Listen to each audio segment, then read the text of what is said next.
शमूएल भविष्यवक्ता की पहली पुस्तक अध्याय 2। शमूएल भविष्यवक्ता की पहली पुस्तक अध्याय 2। और हन्ना ने प्रार्थना करके कहा, मेरा मन यहोवा के कारण मगन है, मेरा सिंग यहोवा के कारण ऊंचा हुआ है। मेरा मुंह मेरे शत्रुओं के विरुद्ध खुल गया, क्योंकि मैंने तेरे किए हुए उद्धार से आनंदित हूं। यहोवा के तुल्य कौन पवित्र नहीं, क्योंकि तुझको छोड़ और कोई नहीं है, और हमारे परमेश्वर के समान कोई चट्टान नहीं।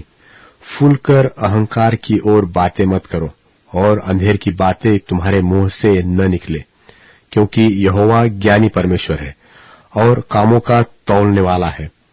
शूरवीरों के धनुष टूट गए, और ठोकर खाने वालों की कटी में बल का फेटा कसा गया। जो पेट भरते थे उन्हें रोटी के लिए मजदूरी करनी पड़ी, जो भूखे थे वे फिर ऐसे न रहे, वरन जो बांझ थी उसके साथ हुए, और अनेक बालकों की माता घुलती जाती है। यहोवा मारता है और जिलाता भी है, वही अधोलोक में उतारता और उसमें से निकालता भी है। यहोवा निर्धन करता है और धनी भी बनाता है, वही नीचा करता है और ऊंचा भी करता है। वह कंगाल को धूलि में से उठाता और दरिद्र को धूरे में से निकाल खड़ा करता है, ताकि उनको अधिपतियों के संग बिठाए और महिमायुक्त सिंहासन के अधिकारी बनाए। क्योंकि पृथ्वी के खंभे यहोवा के हैं, और उसने उन पर जगत को धरा है। वह अपने भक्तों के पांव को संभाले रहेगा, परंतु दुष्ट अंधियारे में चुपचाप पड़े रहेंगे, क्योंकि कोई मनुष्य अपने बल के कारण प्रबल न होगा। जो यहोवा से झगड़ते हैं वे चकनाचूर होंगे।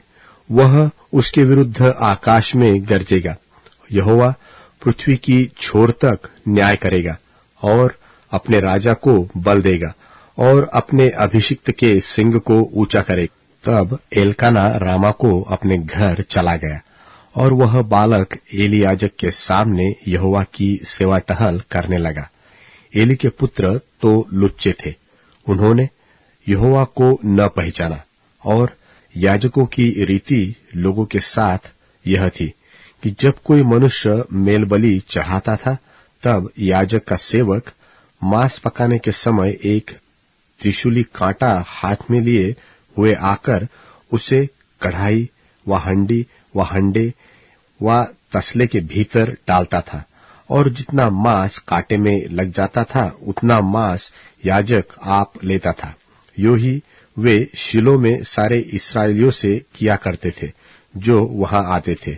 और चर्बी जलाने से पहले भी याजक का सेवक आकर मेलबलि चढ़ाने वाले से कहता था कि कबाब के लिए याजक को मांस दे, वह तुझसे पका हुआ नहीं कच्चा ही मांस लेगा।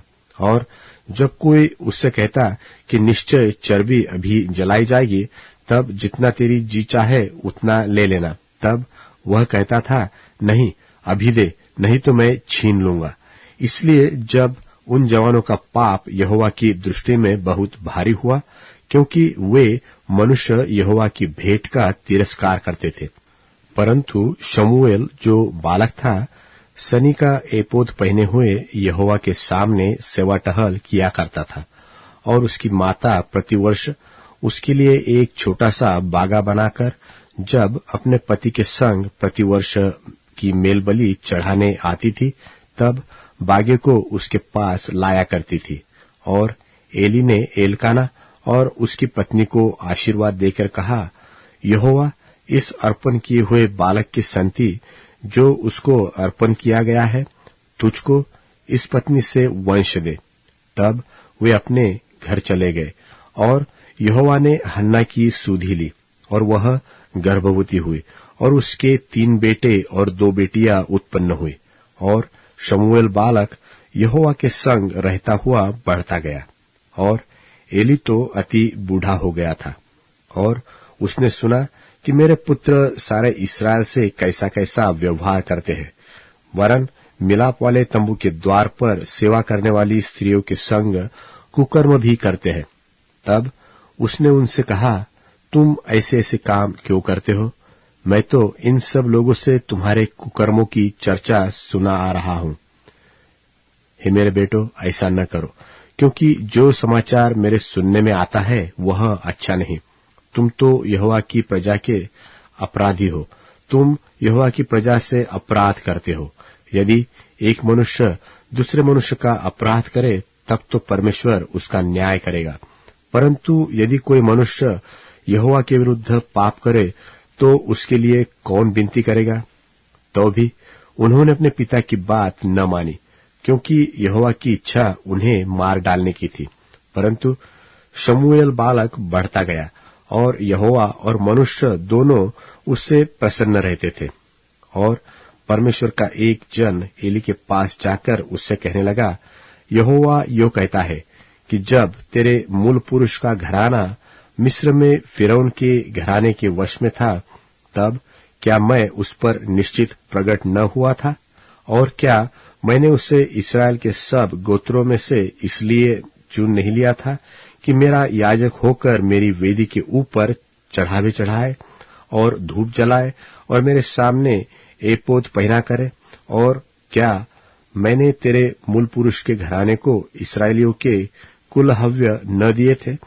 इसलिए मेरे मेल बलि और अन्न बलि जितने मैंने अपने धाम में चढ़ाने की आज्ञा दी है, उन्हें तुम लोग क्यों पांवतले रौंदते हो?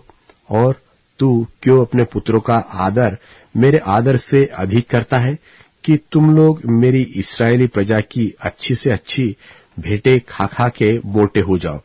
इसलिए इस्राएल के परमेश्वर यहोवा की यह वाणी है कि मैंने कहा तो था कि तेरा घराना और तेरे मूल पुरुष का घराना मेरे सामने सदैव चला करेगा, परंतु अब यहोवा की वाणी यह है कि यह बात मुझसे दूर हो, क्योंकि जो मेरा आदर करे मैं उनका आदर करूंगा, और जो मुझे तुच्छ जाने वे छोटे समझे जाएंगे।